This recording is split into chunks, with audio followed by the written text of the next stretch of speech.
vocês? Meu nome é Luciana, sou bispa da Igreja Apostólica Apocalipse e juntamente com meu esposo, o bispo Fernando Nakarato, estamos aí trazendo uma palavra do Senhor para o teu coração.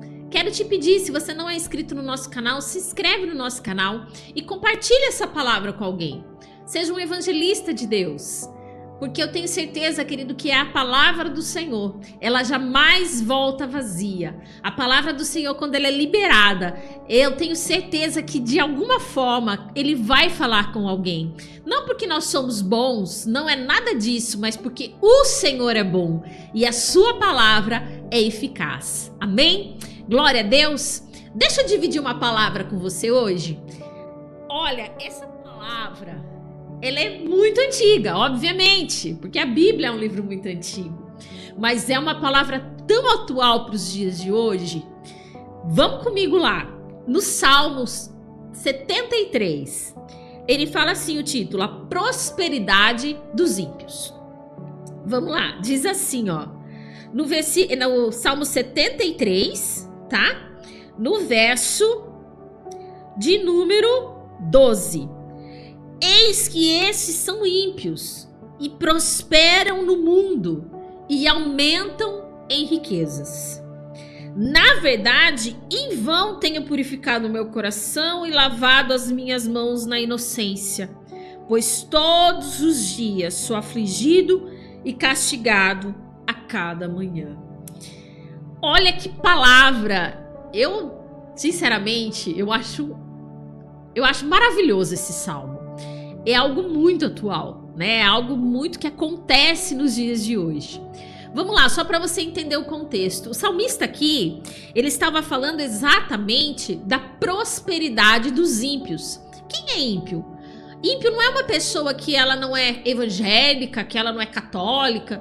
Ímpio é alguém que pratica maldade, né? É alguém que, de alguma forma, ele não reconhece que precisa, né, que precisa melhorar, é alguém que não tem renúncia na sua vida, né? É alguém que faz aquilo que quer, da forma que quer, pisa nas pessoas, é alguém que realmente pratica maldade. Isso é uma pessoa ímpia. E olha que interessante, quando o salmista ele vai começar esse verso, ele vai dizer assim, ó: quanto a mim, os meus pés quase se desviaram. Faltou pouco para escorregasse os meus passos, pois eu tinha inveja de ver a prosperidade dos ímpios. Olha que coisa interessante. Primeiramente que o salmista aqui, ele vai reconhecer, esse salmo é de Asaf. Asaf, ele vai reconhecer que ele tinha inveja dos ímpios. Ele tinha inveja dos ímpios. E aí, nesse trecho que a gente leu, ele fala assim, olha, eu começo a olhar para a vida do ímpio, eu começo a ficar com inveja. Por quê? Porque eles não são afligidos em nada. Eles só estão juntando riquezas. Eles só estão, né, cada dia mais prosperando. As coisas para eles parece que dá tudo certo.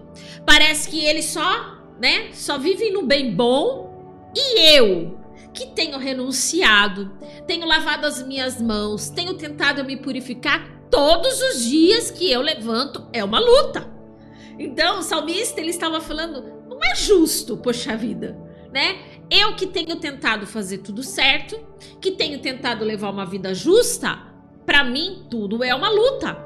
Mas para aqueles que não querem saber de nada, não querem saber de Deus, não querem saber das coisas de Deus, querem viver uma vida, né, extremamente carnal, estão vivendo uma prosperidade inexplicável.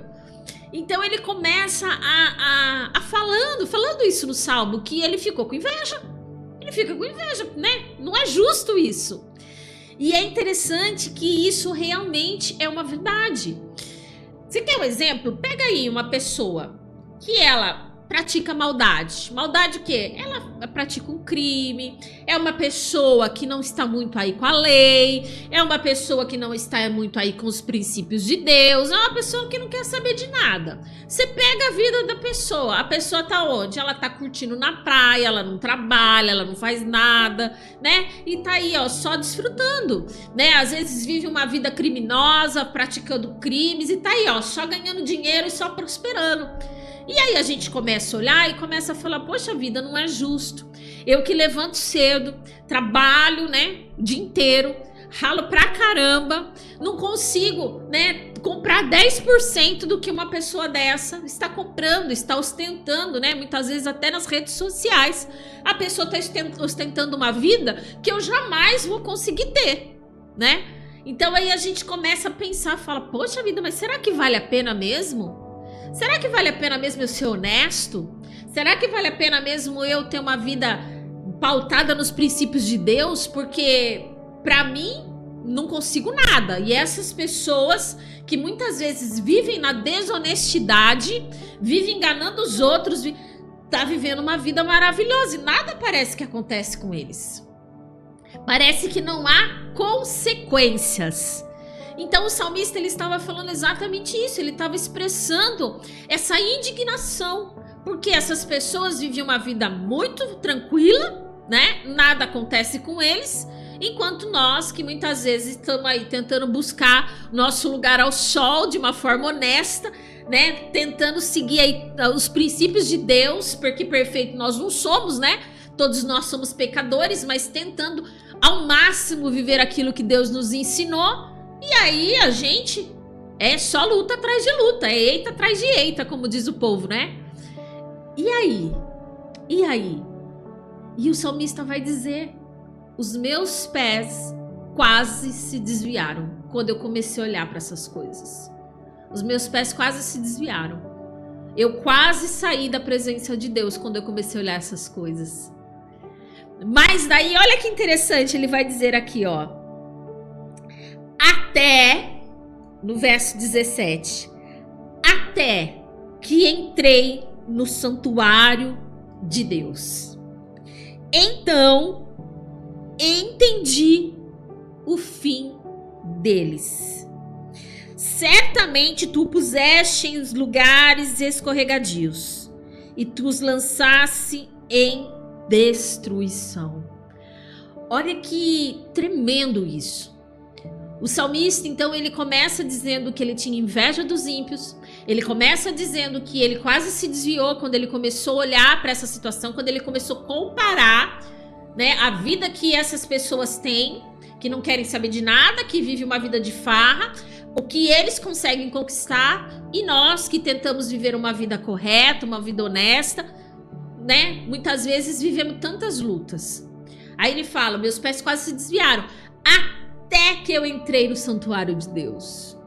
Até o quê? Até que eu fui conversar com o Senhor, até que eu entrei na presença de Deus e eu entendi o fim deles. Que o Senhor o colocasse em lugares escorregadios. Olha que tremendo isso. O salmista, ele vai reconhecer que por mais que essas pessoas aparentemente tenham tudo, na verdade eles não têm nada. Eles não têm nada. Tudo que eles têm, como o salmista vai dizer, escorregadio. O que é uma coisa escorregadio? É uma coisa que não dá para você confiar. É uma coisa que não dá para você colocar a sua casa, fundar a sua rocha numa coisa escorregadio. Então, eles têm tudo, mas ao mesmo tempo eles não têm nada. Ao mesmo tempo eles não têm nada. E ele vai dizer, ó, como um sonho quando se acorda, assim o Senhor, quando acordaste, desprezará a aparência deles. Ele estava dizendo assim, olha, eles podem ter muitas coisas aqui na terra, eles podem ter conquistado riquezas na terra, mas quando o Senhor se manifestar, o Senhor vai o desprezar. Ou seja, eles não vão ter nada. Eles não irão ter nada, porque eles não conseguem se sujeitar à soberania de Deus, eles não conseguem se sujeitar aos princípios do Senhor, eles não conseguem reconhecer que Deus é o nosso Salvador. Olha que forte isso. E aí ele vai dizer assim, ó: a quem tenho eu no céu, senão a ti? E na terra não há quem eu deseje além de ti. A minha carne e o meu coração desfalecem, mas Deus é a fortaleza do meu coração e a minha porção para sempre. Todavia estou contigo em contínuo, e tu me sustentaste pela minha mão direita. Olha que lindo. O salmista, no final aqui do salmo, ele já vai reconhecer que é o Senhor quem o sustenta. Que sem Deus ele não é nada. Que sem Deus ele não tem nada. Então, querido, o que eu quero dizer para você? Mesmo que você tenha uma vida de luta, mesmo que para você conquistar algo seja tão difícil, a gente costuma brincar que as coisas pra gente conquistar é tão difícil que quando as coisas chegam parece que já até perdeu o gosto, né? É tão difícil, mas tão difícil que quando chega você fala, já até perdeu a graça de tanta luta que foi pra conquistar. Mas não tem esse sentimento. Não tem esse sentimento, porque mesmo na luta, mesmo na adversidade, pra você conquistar algo, o Senhor, querido, ele te sustenta pela mão direita. Ainda que você tenha pouco, mas esse pouco com Deus, ele é muito. Ainda que você não tenha tudo que você deseja, mas você tem tudo que você precisa, porque o Senhor te sustenta. Não tem inveja daqueles que têm riquezas. Não tem inveja daqueles que têm a vida fácil. Porque muitas vezes essa vida fácil e essa riqueza, são escorregadias. Não se sustentam. Hoje eles têm tudo, mas amanhã não vão ter mais nada. Mas nós que estamos fincando as nossas estacas no Senhor, não existe nada mais seguro do que a presença de Deus. Não existe nada mais seguro do que você confiar os teus caminhos ao Senhor. Porque através disso você vai ver que mesmo que aparentemente você não tenha nada, você verdadeiramente tem tudo. Não tenha inveja do ímpio. Não tenha inveja. Porque realmente eles não têm nada. Nós estamos vivendo um tempo de ostentação. Hoje nós estamos vivendo um tempo que você é medido pelaquilo que você tem. Nós entramos nas redes sociais e parece que tudo é tão lindo, que tudo é tão perfeito, que tudo é tão maravilhoso na vida do outro, mas eu quero te dizer, essa perfeição ela não existe. Aquilo é o que a pessoa coloca na rede social. Ninguém coloca na rede social as suas derrotas. Ninguém coloca nas redes sociais o seu fracasso. Ninguém coloca nas redes sociais o seu pecado, a sua fraqueza, o seu erro. Só coloca aquilo que é bom. Então não use isso como medida. Não use isso como medida. Use, querido, como medida a presença de Deus na sua vida e a presença de Deus na vida daqueles que te cercam. Não adianta ficar bonito na rede social. Não adianta postar ostentação na rede social se você não tem uma vida com Deus. Se você não tem uma conduta compatível com aquela que Jesus espera de nós.